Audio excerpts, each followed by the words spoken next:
Well, we've got to start with Arsenal versus Manchester United, purely for the fact that what Manchester United did in Paris. Yeah, it was unbelievably it's incredible, isn't it? Like we were talking earlier, like the one kind of blip that Ole Gunnar Solskjaer has had since his incredible reign has been that they lost that first leg and it looked like they would go out of the Champions League, and he just rubbed that out. You're already It's calling it a perfect. reign. He's calling it a reign. The king reigns. The king is dead. Long live the king. I mean, what I love So about Ole Gunnar Solskjaer. Indeed. What I love so much about it was that PSG, they obviously went to Old Trafford, and it was kind of like, oh, back down to earth, lads. You know, you've had some winnable games in the Premier League. Yeah, there's the away win against Spurs and one or two others that you think, okay, fair enough, you've got good players, you can raise it. But when you're coming up against a proper side there, you've come unstuck. With so many injuries as well. And then they go away with I mean, the players that they were missing.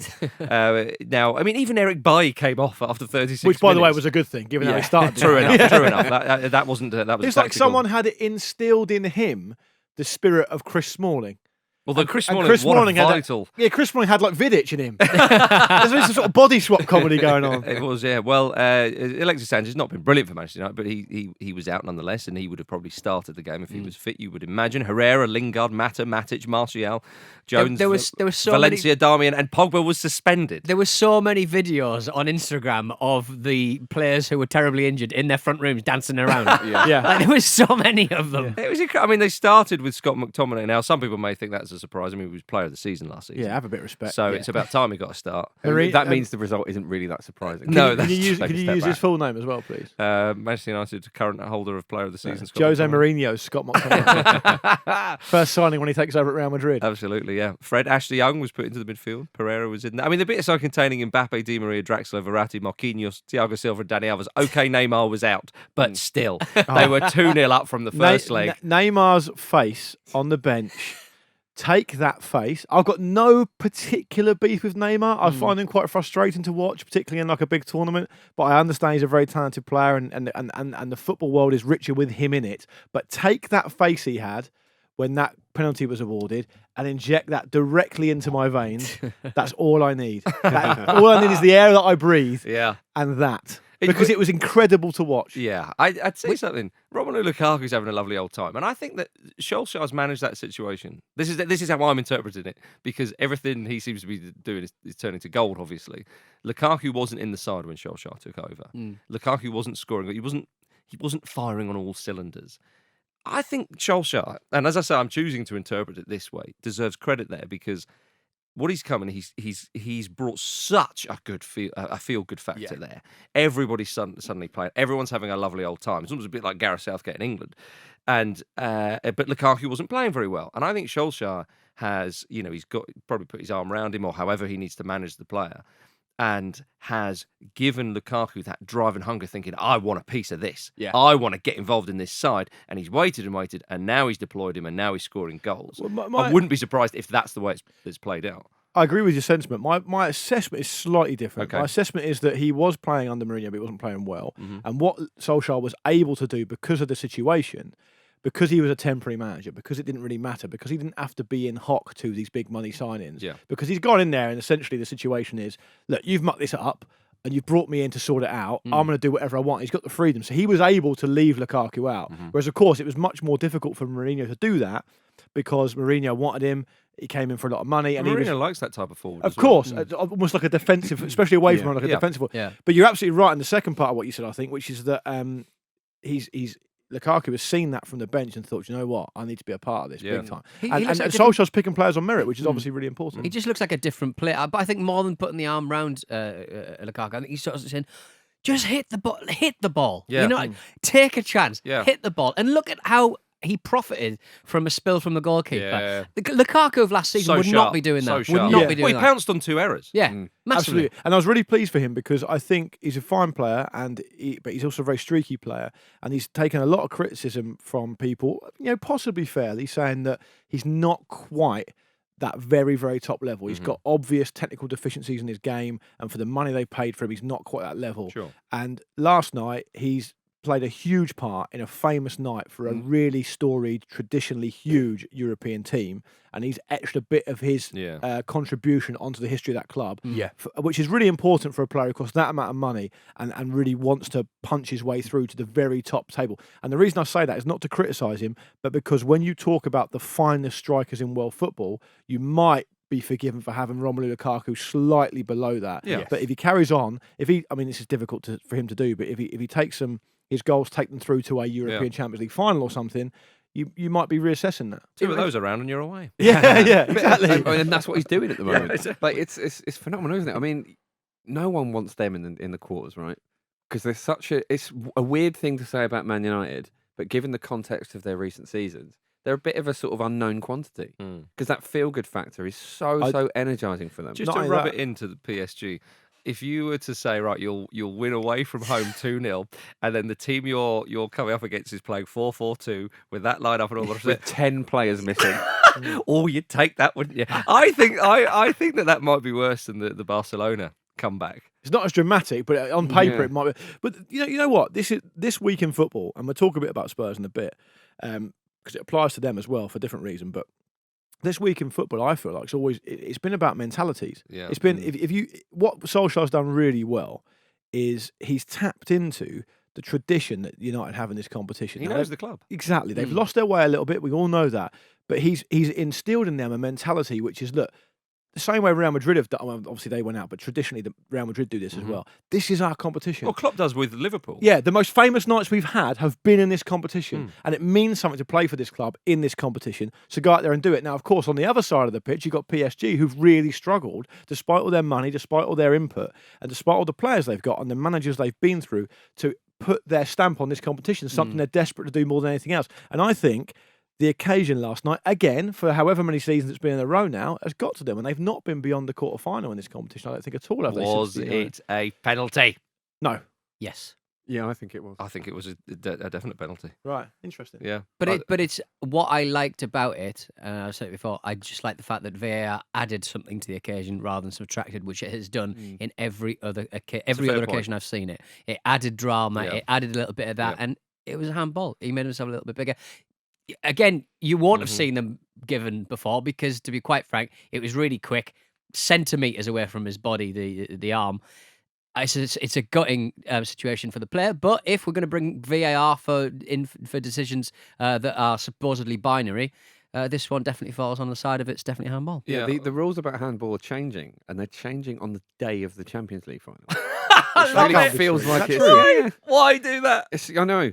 What are the rules? What's it going to change? You're allowed to do it. You're allowed one handball each. The law is as long as it's open palm, you're okay. The law is changing to they're removing the word deliberate, I think. But also, everyone has to factor in the idea that we can see the laws of the game as they are presented, but the official information and guidance given to referees, they're not released publicly. Yeah. So when you hear things like, oh, he raised his hand, so he's got to go, which it doesn't exist in the laws, and we rally against commentators saying that, but that may well be given in the instructions to referees that we don't see.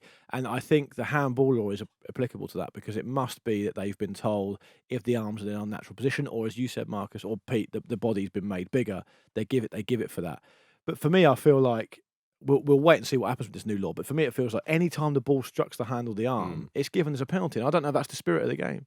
Rashford converted it well, though, didn't he? It's his first competitive penalty for Man United. That. Yeah, he scored one in the shootout for England. That's right. Colombia, which it's a great pen. Which is lovely. I love Rashford. But the players were in his ear. I was so pleased. Absolutely sledging him. I love it. Oh man, I absolutely loved it. But when also, he put that away. he wasted a ball in the first half, didn't he? And one of the things I really like about Rashford is he's a player that doesn't hide. Right. If something doesn't go his way, it doesn't affect him in the next time. He keeps his head very, very well. Doesn't get too sort of like emotionally led to the point where by trying to correct mistakes, he makes more of them. It's really important for him. Likable now. Like it was strange, isn't it? You know, like well, when Mourinho, it's just like, I kind of liked them in spite of Mourinho, because it was kind of like, they're having to deal with this bloody misery guts every week. Yeah. And now I don't really have a problem. I never really had a problem with United. I had a problem when Mourinho was there, because Mourinho was essentially doing them a huge disservice with the way he was conducting himself and the way they were playing. But oddly, when Mourinho was at Chelsea, I think a lot of people quite liked Chelsea because of Mourinho back then. Because it was more exciting, right? Yeah, I think so. But on the penalty, Hard to besmirch Chelsea,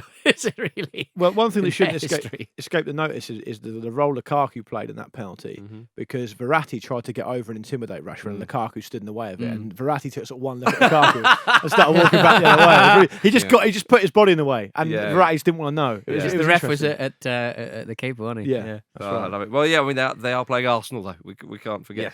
Yes. And Arsenal, we've seen them play pretty well at times against the big sides at home. Yes. Apart from Man City on the first day, but that was the first day. It was a long time ago now. But they beat Spurs. They beat Chelsea impressively at home. Manchester United did beat them in the Emirates. Yes. At the Emirates, of course, in the FA Cup. And they beat Arsenal well as well. Arsenal, other than City, have the most points at home this season. Yeah. But Man United have the third highest points away. So it's going to be really interesting afternoon, I think. And this is Arsenal's last game against the big boys in the league. So it's a chance for them to really use it. If they can win, that's a real springboard to finish strongly and just do everything they can within their own hands to finish in the top four.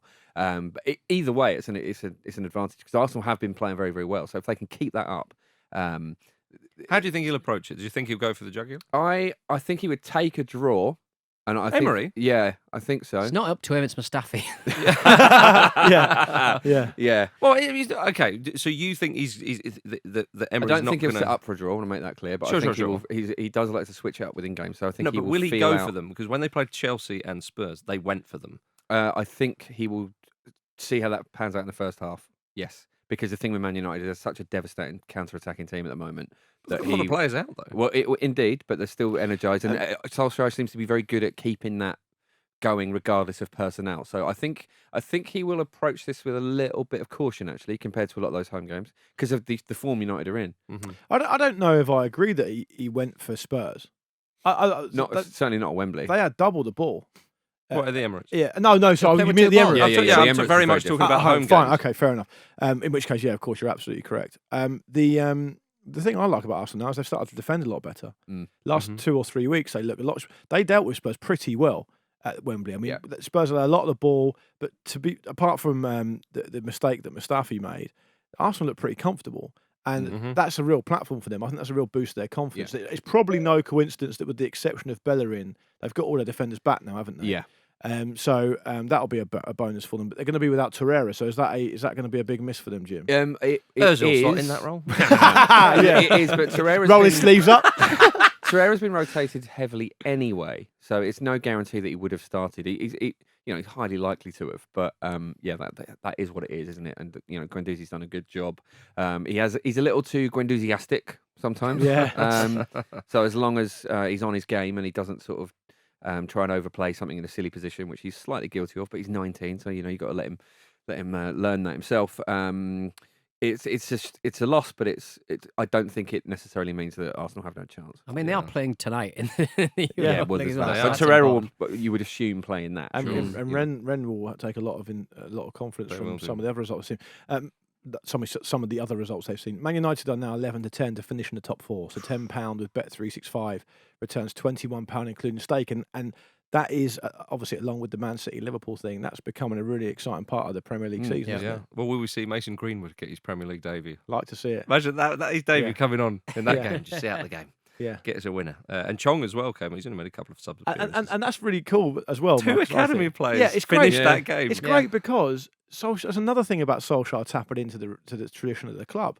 He's not afraid to do that No. because he's probably grown up. Well, he has grown up as a player watching Ferguson do the same thing. Well, he managed. I want to say the B team or the youth. He's He been was involved in the youth academy stuff. for a while. Yeah, that's exactly. right. Yeah. It's like a Man United best of, isn't it? Sort This of, whole yeah. I think resurgence. he might have coached Pogba when Pogba was there. Yeah, he was. Yeah, that was Yeah. the big Or narrative did when he he, joined. I did he think, play when Pogba was there? I can't remember. Yeah. There's definitely a link there anyway. They've met. They met. I was They going know to each see other. Eric and Sir Alex and Solskjaer together in a photograph. That picture getting a lot of hate online. I like that. But do you know I what? like I don't know it. how you can begrudge that. Exactly, No. and that also taps into it. perfectly. Of course, given what's gone on with Mourinho, Moyes, Van Gaal, where they feel like they've lost everything because they've been used to being spoilt for so long, to be frank. Yeah. Of course, if you're Ole Gunnar Solskjaer, it's a smart move to pose with Alex Ferguson and Cantona and let that photo get out there. Yeah. It links back to the past, the glory years. Also, as well, the squadron never dies, does it? Yeah, the hierarchy at the club, they should just hang off as long as possible until they confirm him having the job. Play Eric up front. Just to Give keep him a this run out. field I factor going, keep motivating the 2 players. minutes. 2 minutes Is at that the your end. compromise? He retired at what, 31? 30, I think. 30? Yeah. Yeah. So how old is he now? 32? Probably. Hey, I was going to say, I think get him back on. Does time... Remember when he did that kind of, he had Here a we fake go. penis in that film?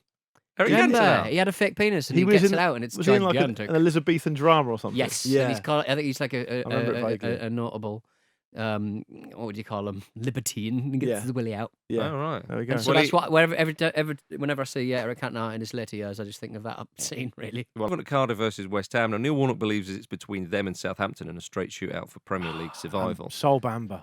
Oh, Yeah. it's gutting that Sol Bamba's out for the rest of the season and probably longer due to an ACL injury. But what do you think of Warnock's comments that it's between them and Southampton? So he said, well, Huddersfield and Fulham are already down. Now that's fair true, enough. isn't it? That's true, isn't it? Yeah. You know, so do you think that he is actually trying to put pressure on Southampton? Do you think that's what he means, or is he trying to get into the heads of those Southampton players? He's a canny operator, isn't he? He is. And I can see there's no reason why, for some of the reasons you guys have given earlier, that Brighton can't be drawn back into it. And Burnley. I think Newcastle are showing a bit, so that's okay.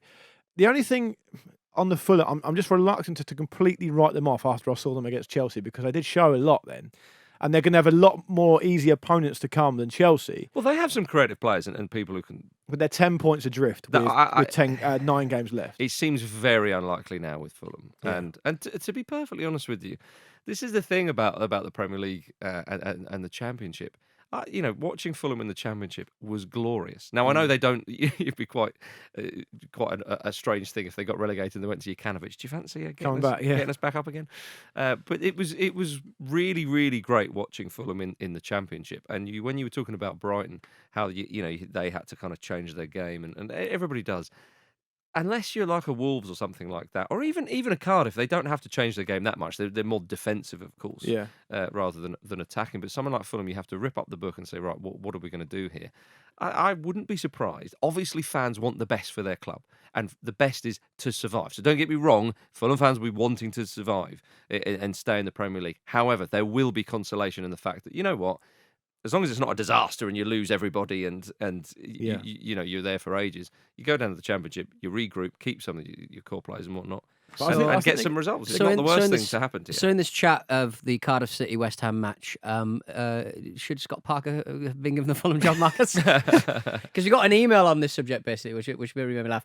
Dear Ramble, I just got back from seeing the wonderful Broadway play Hamilton and realised an interesting connection. During the play, the main villain, Aaron Burr, refuses to tell anyone what his political stances are, always sitting on the fence. I think I speak for all the listeners when I say, time is up, Marcus Speller. Show your true colours or we'll be forced to revolt. I mean, I think that's pretty obvious. Rangers, Fulham, Man United, Aston Villa, England, women's team. loves Portsmouth, but Marcus's number one team is England. Yeah.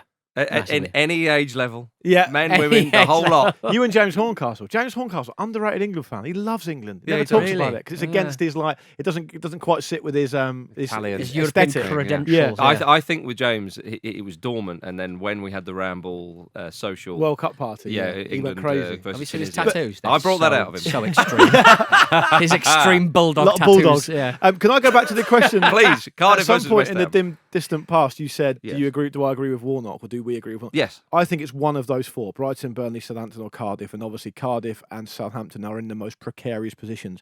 But you'd have to look at the running. I haven't got it to hand, so I don't know what it is. But clearly, those four teams are in trouble. And I think Newcastle United and Palace will be okay. Yeah. West Ham were terrible against Newcastle, and they obviously still won. They've got a bit of that about them, haven't Yeah, I know what you mean. But they were Newcastle were awful, but West Ham were dreadful. And if they come up against a team who've got anything about them, who've got any spirit or any drive to win a football match, in the form that they've been in last couple of matches, I think they're going to get a shoe in. Well, this is the ideal sort of fixture for Cardiff in a way, isn't it? Because they're at home, and obviously if they're gonna get points on the board, that's where they're going to do it. And West Ham, they just have less to fight for.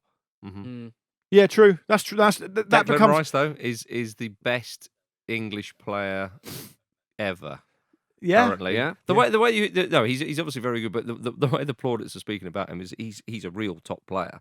But some of the other players are kind of a bit patchy. I know what you mean. They've got quality in there. But I mean, Bet365 have Cardiff as the favourites to be Mm-hmm. relegated outside, of course, of Huddersfield and Fulham. Right. They're now 1-5 to be relegated. So £10 with Bet365 returns £12, including stakes. So Bet365 are saying that it's Cardiff are the favourites. But I wouldn't write the other three teams above them off either, personally. Pete's always pessimistic about Newcastle. And Jim makes a great point, which is that it does matter when you get to this stage of the season, when you've got teams that are safely ensconced in mid-table, that don't have as much on the line, do they? Sean Longstaff, who's been a great light from the youth team this season, who's been kind of running things. He's out for the season as well. So Very sad. Robert Snodgrass has been charged by the FA for allegedly using abusive language towards UK anti-doping officials. They came to West Ham, the What a club. target. Yeah, and old Snodders, he wasn't tested and was not due to be tested. And I'd love to know what. Hands off my way. Get your hands off that pest. What annoyed him so I much? know, I love this. I mean, Do you know what it reminds me of? That's all we've got information-wise at the moment, by the way. So if something else comes out, we're going on that. You know when you hear of like Saturday night in some provincial town and ambulance has been called and they're trying to help a drunk person, and that drunk person's friends start trying to beat up the paramedics. Yeah. You think, why are you doing that? Yeah. I'll say no more. Because I legally can't say anymore. Yeah, But I think Declan Rice is a very good player, by the way. good. And I'm not alone in that. We're all agreed. And apparently he's very, very diligent when it comes to his giving his urine samples. is that right? Actually, Pellegrini said that he has similar mentality to that of a young Javier Mascherano, because I think they worked together, Pellegrini and Mascherano, at River Plate, maybe. Didn't a young Mascherano bite someone? Did he? Oh, what was it? Or was he bitten? There was definitely a biting Oh, incident no, I thought when he he was was at when he was at West Ham. Yeah. Yes, he's talking. This is River Plate. This is before biting. And do you know what? On the mailbag on the concert, which comes out on Saturday, which Mm-hmm. you obviously absolutely listen to, we did a bit of a young players special. And James and Andy, who've got good contacts in Premier League scouting and stuff, they talked a lot about what scouts are looking for in young players. And in actual fact, they're not. None of these scouts are short of really talented 16-year-old players. They're everywhere. Yeah. But what it comes down to is getting to know the player, their mentality, how hard they work, how intelligent they are, what they want to achieve out of life, what their upbringing is like, all that kind of stuff. And Declan Rice just smacks of someone who is training ground, works his bollocks off all the time. And that's ultimately why he'll succeed, isn't it? Yeah, well, I think there was a piece recently about some England players that went to independent schools and were actually because often, quite oddly, the middle classes and all that kind of stuff have been quite pushed to one side. That's right, absolutely. Yeah. It's a weird thing to say that all the poor middle classes, but actually, in a footballing context, there have actually been sort of Simon Cooper talks about it a lot. So Yeah. if England, this is back in the day, and so on if why England- England lose. if England want to embrace international success, they need to embrace the middle class. And I'll tell you, a good example of that's Patrick Bamford. He gets loads of stick on Twitter for being partial and all this other stuff. Yeah, He deals with it what quite well. But, I mean, ultimately, there's definitely an inverted snobbery involved. Sure, there absolutely is. But even Without someone doubt. like Frank Lampard, now I know he's, you wouldn't call him archetypal middle class, and whatnot. But he was intelligent. But and exactly. And actually, I heard him speaking again the other day, and I just thought to myself more about what you said about Chelsea and potentially, Lampard going to the future. And I thought he really has got. So far, he's got the makings of could be a really good manager. Just the intelligence, the way he talks tactically, the way he talks about other things, the way he deals with certain players. Certainly he talks a very good game. Would you not argue that he wasn't middle class in that, like, his dad was a lauded footballer? No, but you know what I mean? Like, sure. Yeah, but it's social mobility. Nouveau, Yeah, it's the nouveau riche.